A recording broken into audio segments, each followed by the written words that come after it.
Good morning, good afternoon, evening, wherever you are, whatever you're doing, and welcome to another episode of the Daily Red for Anfield Index. It is Saturday, the 24th of January, and in about, 6 hours' time, the Reds will take the field at the Vitality Stadium. It is a 5:30 kickoff UK time, Bournemouth away. One that I think it's fair to say, you should expect the Reds to win.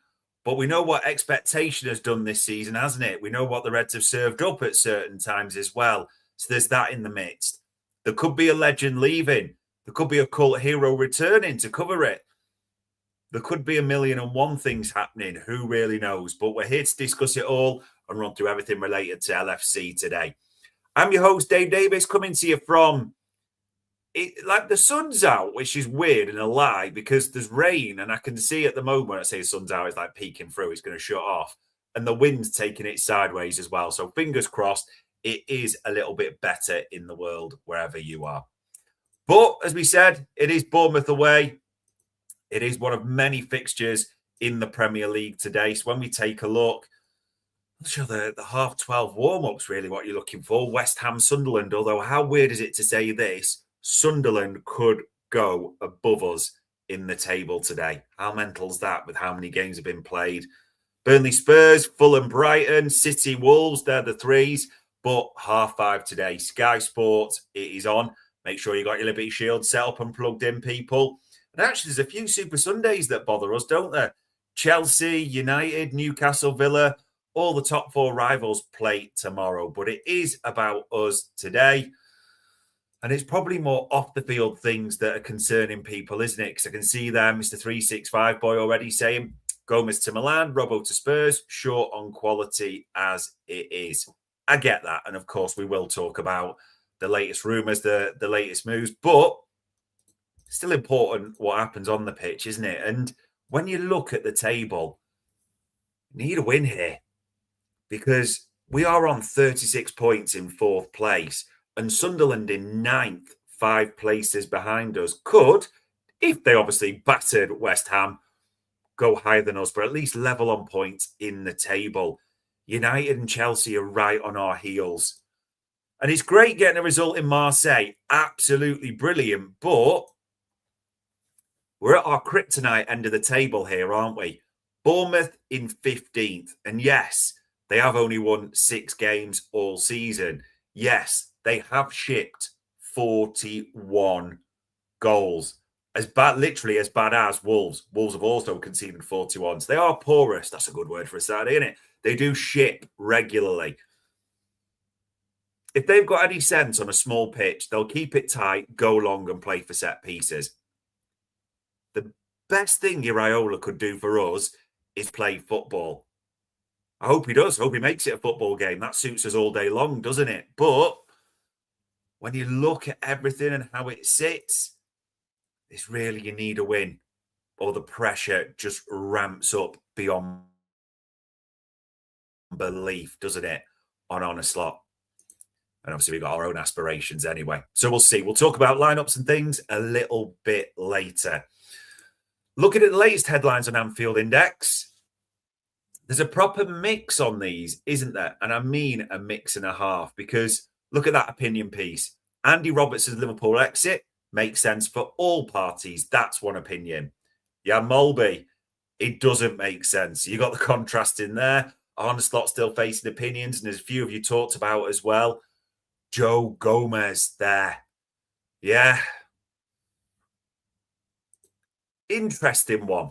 It really is across the board. And rather than start with the most obvious, we'll probably go to Joe Gomez first of all when we talk about players. But before we even get to players, 10:30 last night, did anyone see it? Arne Slot's embargo dropped. There wasn't too much. It wasn't the most exciting embargo, it's fair to say. But there were 2 big bits from it, wasn't it? About managing the squad and minutes.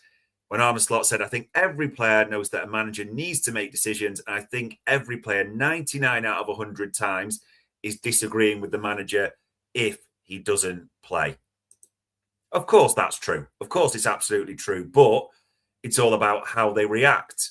And you can make your judgments rightly or wrongly. I'm going to put the man on the screen.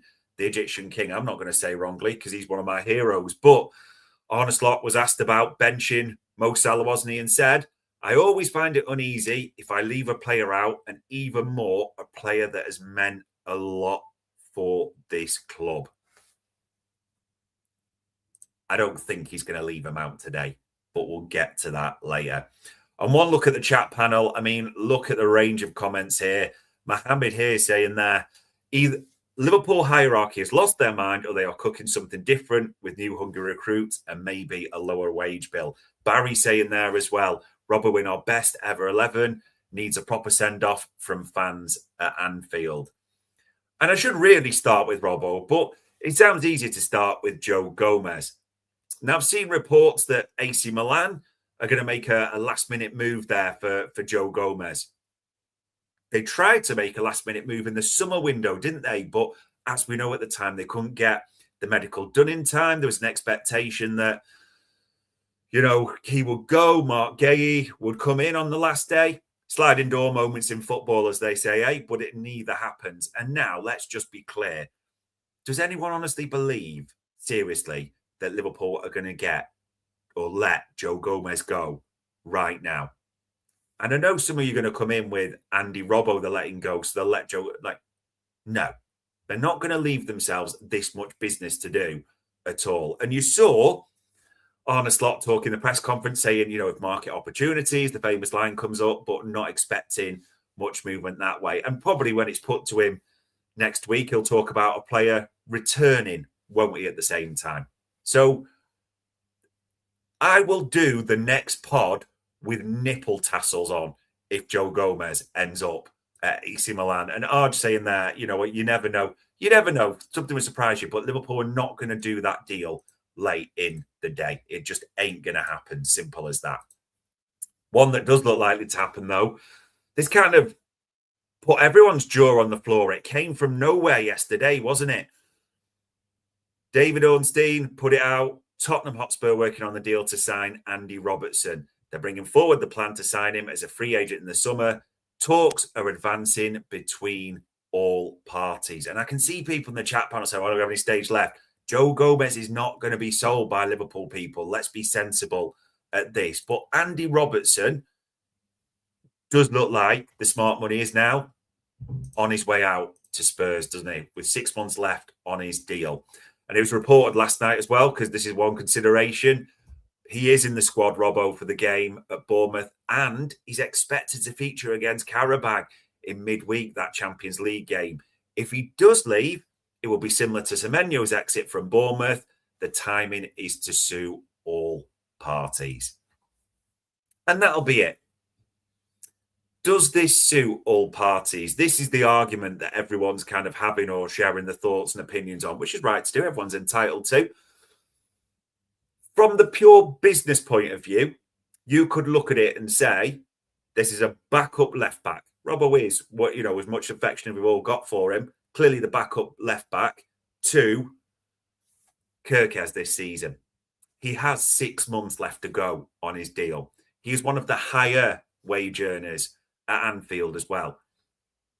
A bit like the way they did a deal for Trent. If you can get, I think the suggestions are around 5 million package. You know, who knows exactly what that is yet. That'll maybe come out in time. But any money for a player who's backup left back on high wages, if you went the objective business route, might not look the worst deal. I think the thing that bugs me, or just you just have got a bit of a question mark, and a lot of others have got it at the same time as well. What impact does that have on the dressing room?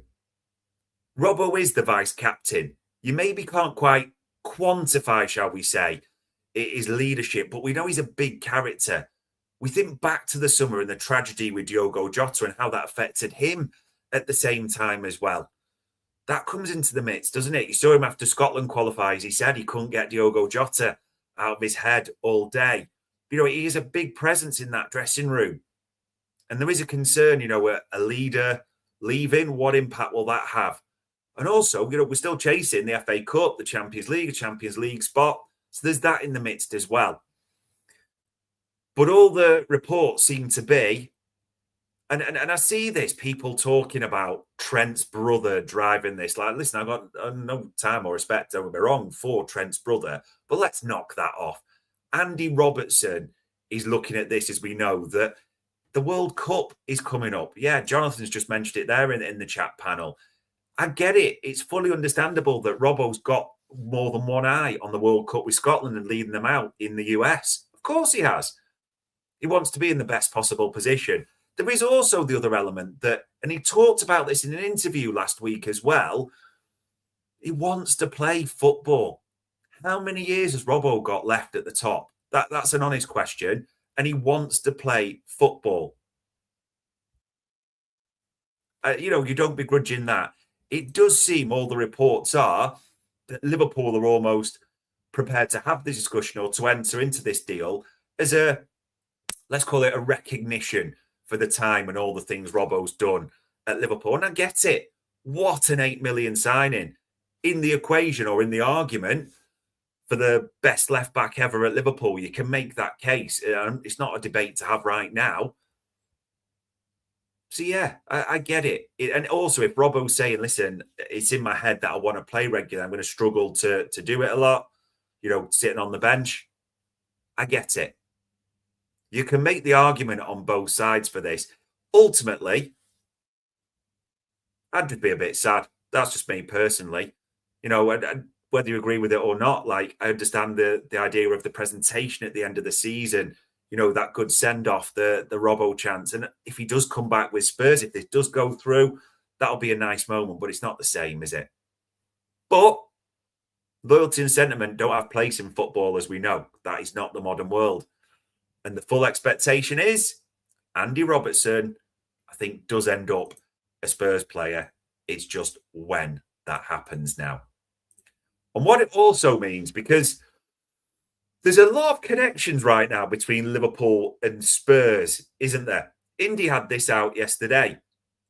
If Liverpool allow Andy Robertson to leave for Spurs in January, they will have an agreement with Spurs for priority talks over Mickey van der Ven in the summer. There's a number of journalists talked about this one, haven't there? We've talked about it on the transfer show as well. You can get it stood up a lot of places that ultimately Mickey van der Ven wants to leave Spurs in the summer, and his first choice destination is Liverpool. That's where he wants to go. Shares the same agent as Ryan Gravenberch at the same time as well. Liverpool looked at him heavily at Wolfsburg, didn't they? Of course, you've got the question marks over Mickey van der Ven. I have as well. The injury record, the lack of aerial ability. Surely, if you're going to buy Mickey van der Ven, he's not really suited for a back four or in a two. It's a three. He seems better. So there's those question marks. Of course there is. But you can get a lot of journalists and other people to stand that up. Liverpool do have an interest in Mickey van der Ven. Mickey van der Ven clearly wants to come to Liverpool, as many do. So I don't know. We'll have to see what develops with that. In terms of other links with Liverpool and Spurs, well worth a read, this piece in The Athletic by Elias Burke. Johnny Heitinger may not have all the tools to manage a club the size of Ajax, but his time on Liverpool's staff and on the Slot staff shows he's an exceptionally highly rated training ground coach and talent developer. And it does seem like he's playing a part in this, the recommendation of Andy Robbo. And just being honest at the same time, yeah, I think we said it before on the transfer show and other pods, there's a lot of, recognition, a lot of praise for his time on the training ground. Well liked by the players, Johnny Heitinger as well. And at the same time, Johnny Heitinger likes a Liverpool player, doesn't he? Took McConnell on loan, took Yaros on loan to Ajax before he was dismissed. Now all of a sudden, Spurs are making a move for Robbo. And there's another Liverpool player that Spurs are apparently interested in. Anyone see these stories yesterday? And you see the reports there, Curtis Jones and Counterpressers had it out, didn't they? Curtis Jones is exactly the type of profile Tottenham Hotspur have been crying out for, a high-volume conductor. Now, before people say, oh, no, come on, give it a rest. Just to be clear, Paul Joyce the other week mentioned about Curtis Jones and Spurs having an interest in him. We've said repeatedly on the transfer show, Curtis Jones has got 18 months left to go on his deal, a year left in the summer. We've also said on the transfer show a good few times before is that negotiations at one point started and then stopped just because they were miles apart in terms of what the expectations are. Now, Curtis Jones is at the age, at the profile, etc., where he's going to want to play regularly. I don't blame him. Curtis Jones is easily good enough to play regularly in the Premier League. But the question is Curtis Jones good enough to play regularly and start regularly for Liverpool? And there'll be different. I'm not even going to look at the chat panel for this one because I know there'll be different reactions. And of course, other things come into the mix. Our homegrown issue, that's already bad enough as well. Before we counted and selling people like Joe Gomez and Curtis Jones. But it's a serious conversation to have because if there's a year left to go on Curtis's deal in the summer and they are miles away from bridging the gap on wages, and obviously you've got Szoboszlai, Gravenberch to do as well. There's the question mark over McAllister. Curtis Jones's future is a big question mark right now. Personal opinion, of course I want Curtis to stay. I think he's a great squad player. I think Curtis is one of those players that if you're going to be successful, not everyone is a star in the squad. Sometimes you need really good squad players. That is the makeup of any squad that's had repeated success. And I think Curtis fits that profile. But everyone knows we want Adam Wharton. Everyone knows we're looking at that midfield area. Of course, centre-backs and other defensive positions are priorities. But as we said on the transfer show, they were miles apart. I think Curtis's future is a serious one to keep an eye on. I think this is going to run to the summer. And don't be surprised at all if Tottenham come back in for him at some point. Yeah. I think Gooch It Up makes a point there. That's why Gay and Semenyo were the smart buys. We may have messed up there. That the homegrown balance is an issue in the squad right now. Whatever you think of signing Gay, Semenyo, how good they are, Liverpool have got an issue. And Curtis Jones and his agent will know that at the same time. Yeah, we'll keep an eye out on that one. Now, in terms of a hero for us all in the last year, and if you're not this name, I will fight you, simple as that, because Bayern Space, the hero we got, even if we didn't really deserve him, how much stuff has he given us over the last year? And he put this out yesterday, if anyone didn't clock it. Bayern, led by Max Eberl, are actively searching for a left winger following the rejection by Yan Diomande, revealed here exclusively weeks ago. Since then, several names have been discussed internally, with one repeatedly resurfacing, Cody Gakpo. And he does talk about it a little bit more on Cody Gakpo, but look about this for a line at the end. Should Bayern decide to proceed on this path, the club would be prepared to invest up to 75 million euros, around 65 million pounds if you switch him at Tesco, for Cody Gakpo. And I bet, I might be wrong, but I bet good money if Bayern slap down 65 million in the summer, all fans will be, get that done, get that sorted. Yes, 100%. And I think Liverpool would do it as well. Now, before anyone jumps in with, hold on, we just did a contract renewal for him. Liverpool have done that before many times. It's classic Edwards asset protection, isn't it? We've seen it with Suarez, with Coutinho and others. Yeah, even people there putting straight away, sold. By the way, we need him now because we're short of bodies, of course, in the attacking sense. But I think in the summer, I would not be surprised one little bit to see a Cody Gakpo departure. I mean, at the moment, you've got to be honest. Robbo may be going now. Ibu doesn't look like he's going to renew. So you've got options there at the back. There's going to be midfield departures, it seemed, as well. Curtis is a question mark. So is Alexis McAllister. So Boslai's contract and Gravenberch contract still need to be sorted. Yeah, Chiesa will be off in the forward line.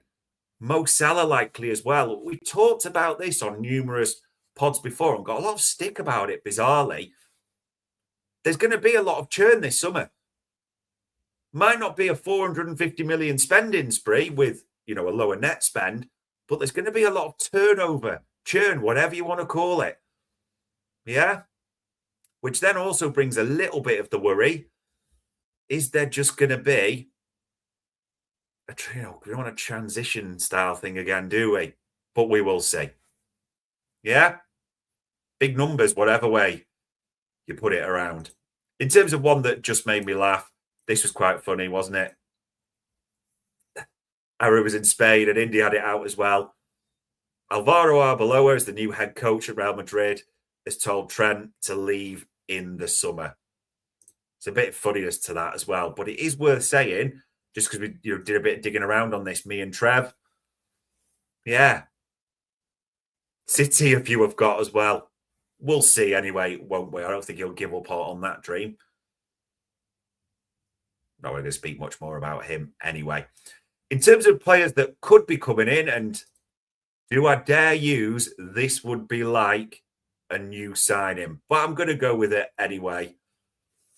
A defender could be set for a Liverpool return as a January deal moves closer.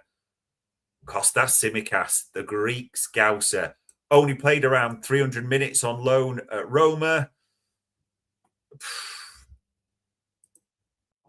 I suppose you could argue it makes sense. And I've seen a few arguing this, that, well, Robbo's hardly been used and Tsimikas would just be an easy backup to him, to Kirkes that way. The only thing to say is, in terms of that, just being factual, Robbo was played over 1,100 minutes. So 21 appearances, but the equivalent to, 10, 11 games there? Tsimikas so far this season, who's not been, of interest to Gasperini at Roma, has played just over 300 minutes. So how do you want to see that? Because some might say, well, he's fresher. Isn't that better? Is maybe Tsimikas better than Robbo is right now? Of course, at their peak, it's not comparable, but how much we've seen the downturn in Robbo's legs.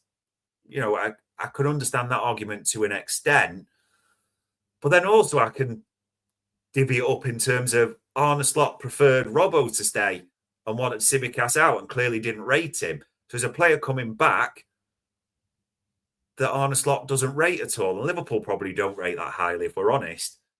I think the reason he went on loan, if they couldn't do a permanent deal, could they, with Forest and others in the summer? Yeah. I don't know. And even Chill's there mentioning that, Roma use wing-backs. I know that's part of Gasperini's style, but you've seen with us at the moment as well, we start to have a bit of success because we're pushing on Kirkes and Frimpong, aren't we? Is that going to suit Kostas? There's just a lot of questions around this. Not that we get to make any calls or decisions on it, but I can divvy the argument up, as I say, either way. But the smart money does say at this moment in time that by the end of this window, which we've only got a week or so to wait, Andy Robertson will leave for Spurs and Kostas Tsimikas is set to return as the backup left back. Doesn't really make me happy, but it is what it is a little bit. So those are all your big sort of transfers, links, and other things. Now, I'll state it again. If Joe Gomez ends up at AC Milan before the end of this window, I will do the next show topless with nipple tassels on. It is not going to happen. I still know to see the chat on that. It's not.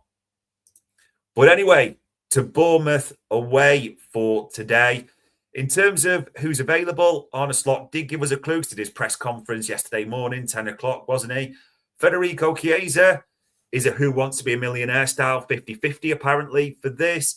Calvin Ramsey, told us, was back in the squad as well.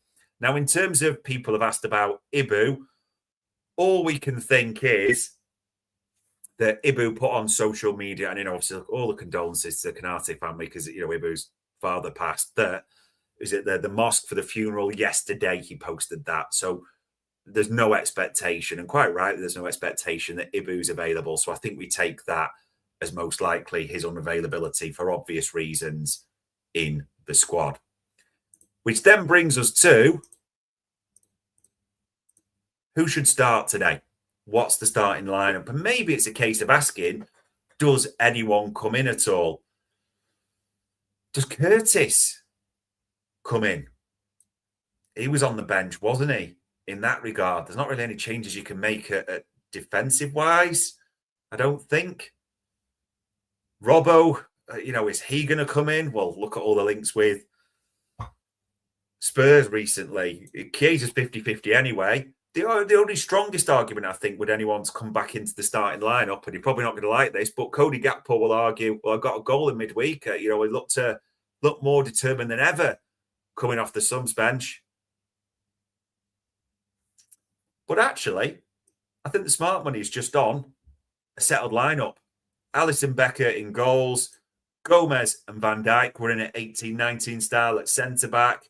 Kirkes and Jeremy Frimpong pushed up like they were in midweek, and we've got that success. Hallelujah. Flying fullbacks finally, which means I think on a small, tight pitch at the Vitality, you'll be seeing Gravenberch, Szoboszlai and Alexis McAllister again, which will bring up question marks, won't it, around Curtis Jones and his contract and his future, but that is what I think you'll see, which means you'll see Mo Salah, Hugo Ekitike tucked right in, and of course, Florian Wirtz trying to pull strings and drifting in from the left as well. That is what I think you will see. The exact same lineup as you saw against Marseille.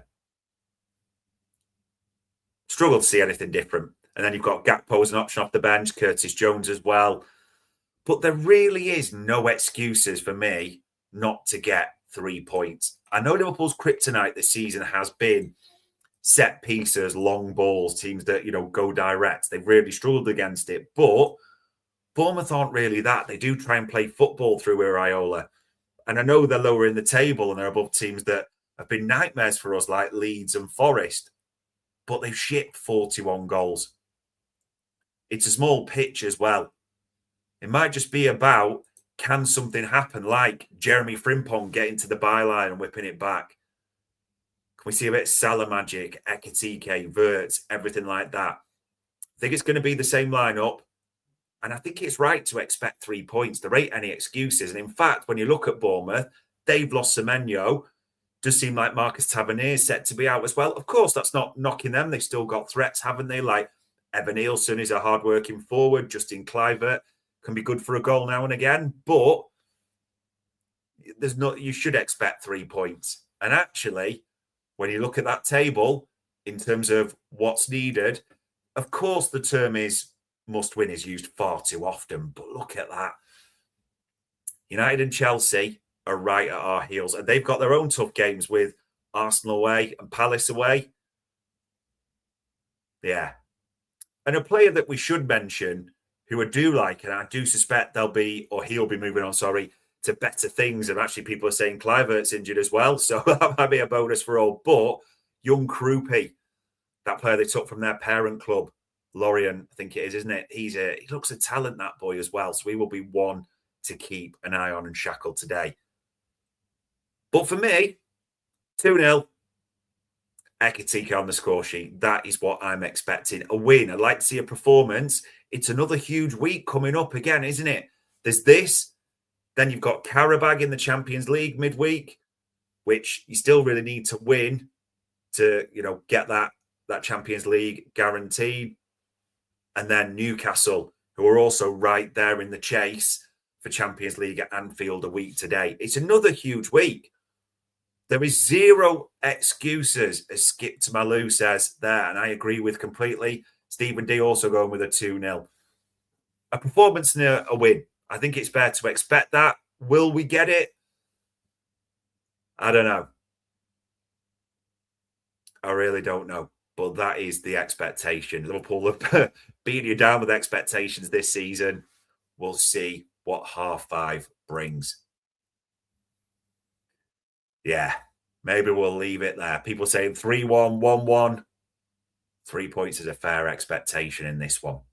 But on Saturday, the 24th of January, that, ladies and gents, was another Daily Red for Anfield.